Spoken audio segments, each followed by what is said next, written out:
Hello, and welcome to another episode of I'm Garrett. This is a beanbag, and let's talk.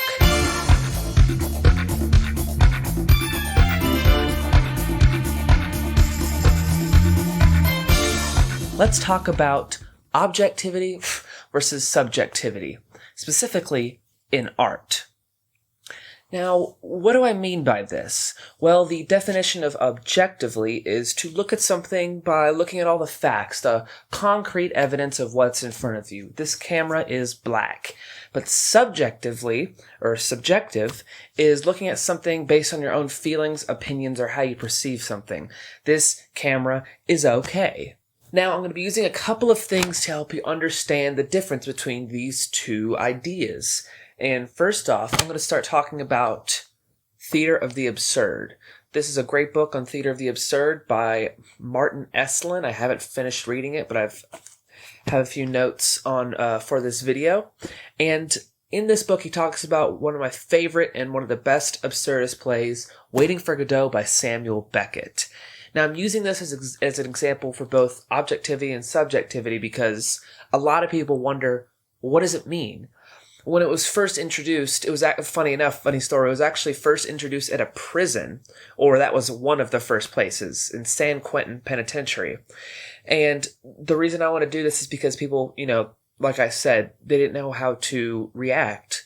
Because in the play, these guys are just waiting around on this barren stage with a tree, and they're waiting for Godot. Well, who is Godot? Why are they waiting for him? What's he going to bring? And these were some of the same questions that prisoners and other people who watched the play raised. Because objectively, it's just two guys sitting around talking about everything under a tree, waiting for some guy. But subjectively, why this play stands out is because the author allows you to draw your own conclusions. Conclusions such as one prisoner puts it, he's the outside. He's outside society, and the prisoners are the people waiting for it. And as another person put it, they know what it is meant by waiting, and they know that if Godot finally came, he would be a disappointment. Which reminds me of another play by a guy named Eugene Ionesco. It's another absurdist play, probably one of my favorite absurdist playwrights. But the play is Chairs. And objectively, these people are just putting chairs in the right place because this great orator, the speaker, is going to come talk to them about this. What you kind of pick up on is something big and important, like either like God, the meaning of life. They never explicitly say what it is. And at the end of the play, they kill themselves. So you can kind of draw subjectively, to me, what that says is, okay, well, just the thought of knowing the meaning of life or seeing God would drive someone to think, okay, well, if I know the meaning of life or I have met God and everything, then what's the point of living? And I think that's the beauty of art. And a lot of artists name their paintings or give them a meaning, but especially back in the early 20th century, I knew it was a big trend for people during World War II era wouldn't name their paintings because there were these, either it was the start of the abstract era and they would give them this horrific scenery or this weird expressionist, architecture or whatever it was on the painting, or just weird mediums even. And they let the audience decide what it meant to them. Objectively, if I see, if a group of us sees a big sunset and the sky is red and pink and there's blue sky behind us and the horizon is, beautiful and everything, then people might say, oh, that's beautiful scenery. I might say, oh my gosh, this warms my heart. Someone else might say, oh my gosh, someone I know hated this, and so I hate this and it brings me dread.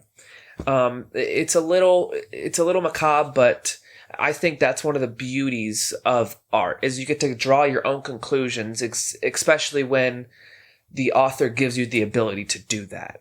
And the reason that I mention absurdist plays in particular is because this was the start of the whole movement against realism, against people like Chekhov, Strindberg, people like that, because people said that, a lot of people, like existentialists, fatalists, say life has no meaning, God is dead.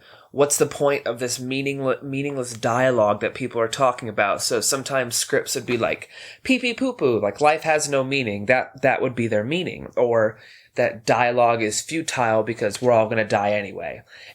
Because expressionist playwrights gave the audience the ability to draw their own conclusions because it forced no dramatized moral on the viewer. I'm quoting from the book again, these aren't my words.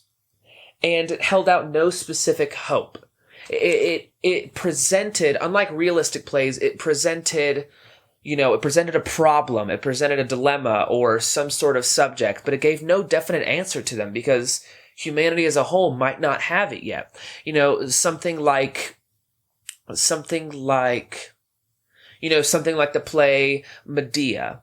It's an ancient Greek play. It gives a problem of, this crazy foreign woman is going crazy and murdering people. Well, what's the solution to that? Don't trust her. Kill crazy foreign women.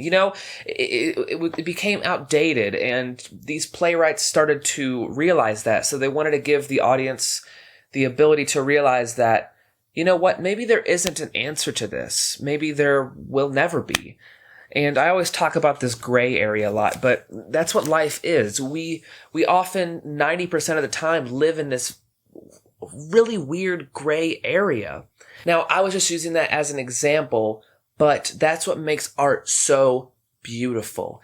People can draw their own conclusions, and when it kind of takes the magic away sometimes when an author gives something a definite title, theme, or morale, like, this bird represents a bird I saw.